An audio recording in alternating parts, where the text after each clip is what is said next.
Welcome to Trippy Commentaries and our preview of the 2014 version of the Dallas Cowboys offense.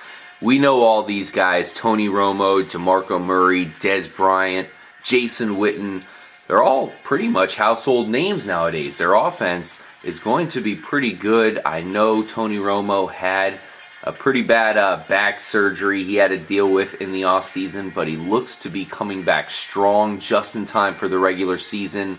And I think the offense is not really what we have to worry about. It's the defense, which could just make these guys score even more points. Let's break down their offense. I'm RJ, joined up with Mike. What's going on? And K-Mac. Yo, what up?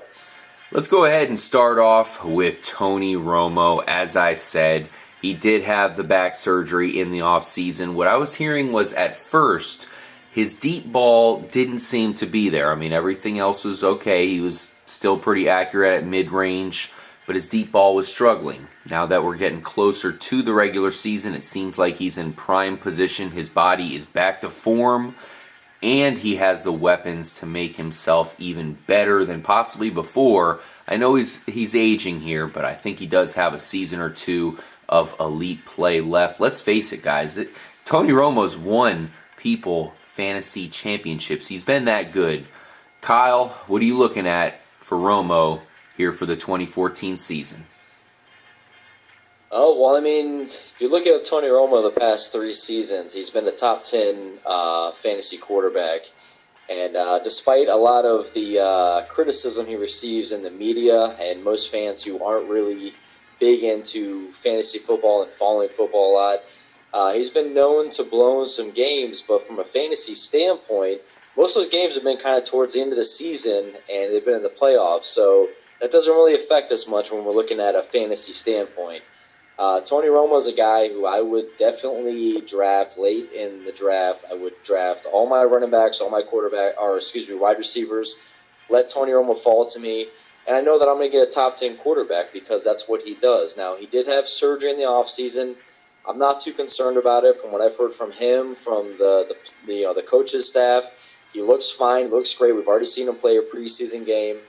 I think this year, this offensive line is improved. I believe this year, Tony Romo will get back to being a top 5, maybe top 7 quarterback this year, kind of what he did 3 years ago for fantasy standpoint. That is saying a lot with the talent we have at the quarterback position this year. Here at Trippy Commentaries, we're recommending that either you get one of the top 3 guys. Our number 4 guy is Andrew Luck. I think you should be able to get him at a pretty safe range, if you don't get one of the top 3 guys. And Tony Romo's certainly in that range of the guys that fall after that. Tom Brady, Phillip Rivers could even be in that range. I know some people have him ranked low. But Tony Romo certainly has some upside. Now, Mike, I played a lot of fantasy leagues with you, of course. For some reason, I just can't see you going with Tony Romo this year. What do you think about him heading into the season? No, I can't see myself going with Romo either. But I do like him this year more than other years, oddly enough. I like the supporting cast around him. I like Dez, of course, and I think he's just continuing to get better each year, and that makes Romo's numbers better as well. Yeah. So I think that's going to help him out, having a good set of wide receivers. Terrence Williams there with Dez should be a decent number 2 there. Witten, hopefully with this line a little bit better. It hopefully opens up Witten. Could help out there too as well. Some targets.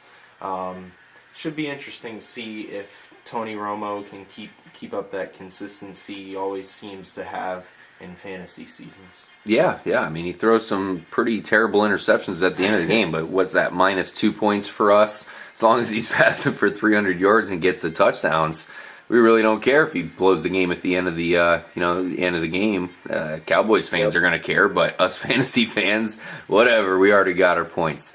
So we are optimistic about Tony Romo, mostly because of his ranking these days. Past seasons, he was ranked pretty highly. A lot of people would go for him, especially the skilled fantasy players. They would kind of have him in their sights, knowing that he would fall at a decent range. This year, he's going to fall far lower than that. The risk is he did have the back surgery. If somebody pops him really hard in the back, blindside hit here, that could be devastating for him. And we all know if he gets injured and leaves the Cowboys offense, bad things are going to follow for the entire offense. But as long as he stays healthy, it looks like he is recovered from the back surgery.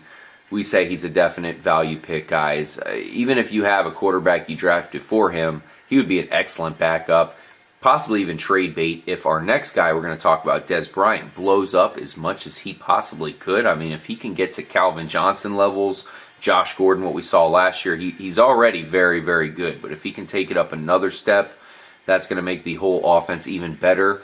Kyle, what do you think about Dez Bryant this year? He's certainly a first-round talent as of now. Oh, definitely. Dez Bryant is a top 5 receiver for me for this year. I like what I see of Dez Bryant. And the thing I like about Dez Bryant, what I've noticed lately, he seems to get better as the season goes on. He seems to be kind of one of those guys that each season he gets better and better. And obviously he's going to have the chemistry with Romo. They've been together for a couple seasons now. And this guy's a big-time playmaker. I mean, he's going to get probably close to 100 receptions this year. He could maybe get 1,500 yards receiving this year, and he's always going to get double digits touchdowns. So this year, I'd say definitely get Dez Bryant. He's going to be a definitely, like I said, I think top 5 receiver this year.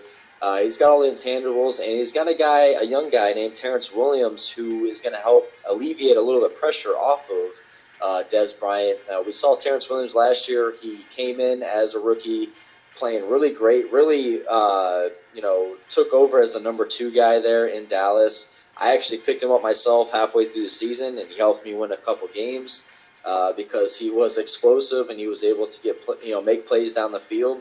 So that's going to help. That's definitely going to help. You're going to have Witten in there. Witten is one of the more consistent tight ends we've seen in fantasy football over the past 4 or 5 years. This guy always comes through. And, every one of these guys are a top 10 fantasy player. And I hear a lot of people talking bad about the Cowboys' offense and the players, and I just don't understand it because these guys always produce. And I'm happy with either 3 of these guys as being on my fantasy team. Yeah, my question mark is depth here, and maybe that's where some of the scares come when it comes to the offense here for the Dallas Cowboys. But getting back to Dez Bryant, he's a player you know well, Mike. You used him quite a bit. This year, I think because he's looking so strong in training camp as well as the preseason, I think this could be his best season yet. Absolutely. I think, after putting up a couple years of getting back-to-back, I think well over 1,000, over plenty of touchdowns. Yeah, he's going to do better, I think, even. He's hard to say, but yeah, he's that good. If he stays healthy, I think you're going to see numbers that are better than the past couple seasons. Mm-hmm. And I think he's just going to continue to get better. He's one of those players that grows as he learns and through experience. So he's had some injury issues in the past, but they really never slowed him down. We've even seen him get some devastating injuries and play better afterwards somehow. I'm sure, with the shots and whatnot we see nowadays, he probably was out there feeling good, like, hell, man, I'm gonna kill it out here. But I think we see big things for Dez Bryant. A lot of people are going to be really happy drafting him in the 2nd round this year. I could see him possibly falling to the 3rd round for our fantasy draft. So one of us probably is going to get a nice lucky pickup, number 1 wide receiver there in the 3rd round. We'll see what Dez can do in the 2014 campaign. Kyle touched on Terrence Williams. Now, this is a guy that I thought looked really good at spots, but then also, I remember kind of watching him in some plays, and he didn't impress me that much. I know he was a rookie last year, so you have some struggles there. It's going to happen. The fact that he looked so good, he made such big plays that, he should be able to improve here. I don't see we'll see a regression. Another thing is we've seen a lot of players really do good in that position that he's playing right now. I remember Laurent Robinson, for those of you who remember him, he completely blew up playing the same position as Terrence Williams. And look what happened. He left the Cowboys and didn't do a single thing after. It was almost like Tony Romo knows how to use that position to its fullest potential. Kyle, I know you were a fan of Terrence Williams last year. What about this year? I like him even more this year. I mean, this guy pretty much made Miles Austin an afterthought. Obviously, they got rid of him after last year because they're like, hey, we got this guy Terrence Williams. He's playing even better. Miles Austin had some injury problems last year, and Terrence Williams came in and filled the role, and I thought he did a great job at it. Second season in the offense, kind of getting to know things, a little more time with Tony Romo. Definitely a guy I wouldn't mind. I mean, obviously, our fantasy league, you can have up to 4 wide receivers. If I had to throw this guy in for some reason, for 1 week as a 4th wide receiver, I'd be more than confident doing that. Yeah, I really think that Terrence Williams can be a sneaky pick. The only problem I'm seeing is in a lot of these rankings, I feel like he might be overranked. He's pretty high next to someone even ranked him higher than Emmanuel Sanders, which I just cannot do. But that said, he still should be a decent flex-type wide receiver just because we've seen that position do pretty well in the past here. This is a quality fantasy-type player that should look to improve from last year where, as K-Mac mentioned, he really did help out some teams. Jason Witten is getting old, but the thing you can say is that the Cowboys' offensive line is finally a strength. After going through some years where it was a major weakness, last year they broke out. And a lot of that has to do with Jason Witten. He did stay behind to help block out a lot. But this year with them improving and possibly being better, that should help out Jason Witten, who, still put up good stats. He was still a very competent tight end, one of the best you can own if you didn't have Jimmy Graham. This year, maybe this is his last big season. He's been around for a while, but I think he can get a lot of touchdowns. And instead of just doing the little dinks over the middle that we've seen with this better offensive line, hopefully he can get downfield and make some good catches, as I think his hands are still some of the best in the game. Kyle, would you take him as your tight end if you're not able to get little Jimmy, of course, Jimmy Graham, or maybe Gronkowski or Julius Thomas? Yeah, I would draft him and feel pretty confident in him because, like I said, he's always kind of one of those consistent tight ends. Finished 5th last year in fantasy ranking amongst tight ends. That's pretty good because I guarantee he wasn't the 5th tight end drafted in most people's leagues. So that's something I look at. I think that you can hold off on a tight end. If you don't get one of the main 3 that RJ had mentioned earlier, then yes, or actually main 4 this year because we got Gronkowski back. So if you don't get one of them, I'd hold off on a tight end because I guarantee you Jason Witten's going to fall to you. And like you mentioned, with the offensive line, in addition to Zach Martin, who's an amazing guard out of Notre Dame, this offensive line, they've really done a lot to put into this offensive line. I feel this offensive line is maybe one of the better offensive lines in the NFC. It's going to help out DeMarcus Murray. It's going to help out Witten. It's going to help out Romo. It's going to help out this whole offense.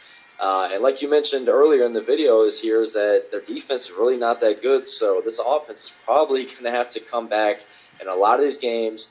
And what a better quarterback to do that than Tony Romo. In the past, actually 3 years, he's been the number 1 quarterback in actually comeback victories within 5 minutes of the game being left. He's actually had 13 of them. A lot of people like to hate on Tony Romo, but he is a guy that is known to come back in these games and win them. You can say maybe it wasn't against a good team, it wasn't late in the season, it wasn't during the playoffs. I don't care about that. It's fantasy. That doesn't matter. I know that if my quarterback is losing in a game, he's got to come back. That's just going to add more fantasy points to my team, and that's why I'm pretty high on this Cowboys offense this year from a fantasy standpoint. Yeah, I was about to say that, Kyle. I think you guys are probably starting to notice that the underlying theme here is that don't sleep on the Cowboys offense. As a total team, I wouldn't be too optimistic, but as a fantasy offense, hell yeah, take some of these guys for sure. We're high on all of them. And RJ, as well as if you look at the NFCs, you look at their defense. You got the Giants. You got the Redskins, and these defenses aren't that good. I mean, the Giants probably have the best one out of all of them. The Eagles' defense was terrible last year. Redskins was kind of middle of the pack, and the Giants' defense was okay. But these are 3 defenses they're going to face twice a year that they can definitely put up some yards against. No doubt. That's for sure. I think that's one of the big deals about the NFC East, where you look at the NFC West there. I mean, we all love some of those offenses. I think Seattle can take a step up. San Francisco has a ton of weapons. Even the Rams with Zach Stacy. Yeah. Hopefully Tavon Austin can come on in this next year. But the bottom line is they got to face off with some really good defenses that aren't going to break to even the best offenses. That you can't say that about the NFC East. Another thing I wanted to bring up before we get to DeMarco Murray is that the coaches are all very high on these players. The coaches are high on Dez Bryant. I know he is kind of high maintenance, and he's going into a walk year. He's going to be wanting a new contract here soon. That said, the coaches love this guy. The coaches are very high on Terrence Williams as well, so that's always a good thing. You like to hear optimistic opinions from the team itself. Going to DeMarco Murray, who they are extremely optimistic about as well. This guy's looked really, really strong here in the preseason and in training camp. The only question mark, Mike, is injuries. He's had really bad injuries in the past, but I feel like if he's on the field, he's a stud running back. He could be a running back one. Absolutely. Definitely worthy of that number one spot for the running back position in fantasy. I've heard a lot, about this running back by committee this year. I'm really not worried about it. They do like Lance Dunbar, apparently. They do, but honestly, I don't think it's going to affect his numbers. I think he's going to get those solid numbers like he always does when he's healthy. Yeah. And I think we're going to see him get a lot of touchdowns as well this year. Oh, yeah. I mean, very involved in the offense. Great yard per carry average. DeMarco Murray has been a bona fide stud when healthy. But K-Mac, as far as the number one running back, the big word we have to say is risk. I mean, that's it. It's risky, but it could pay off big. Yeah, definitely. I mean, I would not shoot for this guy to be my number one. He'd be a great number two. I'd be more than happy to take him as my number two. Look, if this guy can get 250 carries this year, he could be a top 5 running back. I mean, you kind of look at the running backs that we have this year to pick from. You kind of get outside the top 5, and it's kind of like, these kind of guys that are all kind of the same. There's a lot of running backs that are going to fall victim to running back by committee. Kind of how Mike said, I really don't think it's going to be a problem here in Dallas. I mean, I feel that they think DeMarco Murray is their guy, but he's got to stay healthy. Like I said, he had 217 carries last year, 1,100 yards rushing, and 9 touchdowns. That is really good. And he had 350 yards receiving, which that's another thing that they really want to work Murray into. They want to get him the ball more. They're directing Romo to definitely hit his checkdowns more. So we could see this year more receiving yards from DeMarco Murray. And if he can stay healthy, like I said, if he can get at least 250 carries this year, I put him as a top 5 running back. That really surprised me, how much he was involved in the receiving game last year. When you throw that into his game, he really is a complete back. For those of you who don't know, he has kind of an awkward upright running style that many think is the reasons for his injuries. He's just such an easy target to hit. If you haven't seen him run, or if you haven't watched his highlights, definitely check it out. It's interesting. But we've seen some other running backs with that style be pretty good in the past. I think DeMarco Murray should be able to pull off a strong season as long as he doesn't come out with any of these stupid fluke injuries that always piss us off. I think he's going to be an elite running back, easily a running back 1. And as Kyle said, if you get him as a running back 2, you're going to be in a great position. Now, I'm an advocate for grabbing handcuffs that are worthy. I do think Lance Dunbar is worthy. The coaching staff says they do want to use him a lot in the regular season. We all know that DeMarco Murray is going to be the bell cow and the guy they're going to be looking to, because the Cowboys sure aren't going to have a ton of easy wins. We all know they like to be in those games that come down to the very end. Because of that, they're going to use the best guy they have available, DeMarco Murray, provided he is healthy. But if he does go injured like he has in the past, Lance Dunbar would probably be a decent guy to throw in there just because of the full talent level of the offense. We know their depth is a little bit lacking, and Terrence Williams, I feel like, is still a question mark considering he's in that prime position, that number 2 wide receiver position. But once again, their defense is crap. It's not going to be good. We promise you that. That's one thing we can pretty much guarantee, is that the Cowboys defense is going to be one of the worst in the league. which is good for us because that means the Dallas Cowboy offense better get their track shoes on and better get to scoring. Yep. Dez Bryant, look for a huge season out of this guy. I'm going for at least one Dallas Cowboy guy if possible. They're going to produce. Kyle, thank you for dropping your knowledge. Anything else you want to say about the Dallas Cowboys offense from a fantasy perspective heading into this season, which looks to be very epic there in the NFC East? Yeah, all I got to say is, don't buy into the media, kind of outlook of the Cowboys. It's kind of been, everyone kind of views the Cowboys offense as being like a dark, a lot of turnovers, a lot of stuff like that. But from a fantasy standpoint, man, these guys can play. They all put up yards. They all put up points. Like I said, out of these four guys, DeMarco Murray, Tony Romo, Dez Bryant, and Jason Witten, I'm fine having any of these four guys on my team. Don't reach for them because I feel a lot of them are going to drop. Maybe reach for DeMarco Murray. If you got an early pick in the second round, definitely scoop him up. Dez Bryant, I'm thinking if you can get him in the third round, that'd be great. Those are the only two guys I would recommend maybe taking a chance on and getting a little earlier than you think that they're going to fall. But other than that, I'm happy with either four of these guys on my team this year. We'll see you in the next episode of our fantasy football coverage here for the 2014 season. We will actually be covering our personal league, so I think you guys will really enjoy that. Mike, Dallas Cowboys seem to be one of those teams that you always end up with at least one or two players. In fact, there was one year where you had like 3 players from the Cowboys. Wasn't a terrible thing. We'll see if you end up with a Cowboy this year again. Yeah, should be interesting, and I think we're in for a good season. Oh, yeah. I'm looking forward to it, to say the least. That's for sure. We're getting close, and we will be doing our fantasy draft. We will see who can pull off the best team, who can get one of these high-level Cowboy players to be one of the elite players on their team. I'm going for Dez Bryant, guys. Stay away from him. I think he's blowing up even more than ever. Thanks again, guys, for the Trippy crew. Make sure to stay tuned to our fantasy coverage. And more importantly, always stay trippy. Peace out. Trippy.